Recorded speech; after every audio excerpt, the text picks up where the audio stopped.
নমস্কার, welcome back to my channel. তো দেখো অন্যদিনের মতো আজও একটা নতুন স্বাদের রেসিপি নিয়ে চলে এসেছি। আজকের রেসিপি হচ্ছে লাল লাল ঝাল ঝাল চিকেন কষা। তা চিকেন করছি অথচ আলু দেবো না, তাই কোন হয়। আর যেহেতু আমরা 3 মা মেয়ে আলু পছন্দ করি, তাই আলুগুলোকে ডুমো ডুমো করে কেটে ওই তেলে ভালো করে কষিয়ে তুলে রেখে দিলাম। আর ওই তেলেই দিয়ে দিচ্ছি গোটা গরম মশলার ফোড়ন আর কেটে রাখা পেঁয়াজের টুকরোগুলো।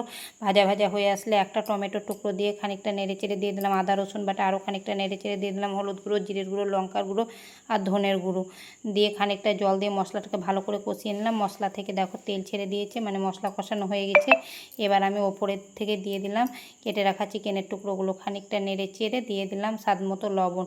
আরও খানিকটা ভালোভাবে মাংসটাকে কষিয়ে নিলাম। এবার কষানোর পরে যেহেতু আলুগুলো আগে থেকে কষানো ছিল, তাই আলুগুলোকে মাংসের মধ্যে দিয়ে আরও খানিকটা নেড়ে চেড়ে দিয়ে দিলাম উষ্ণ গরম জল।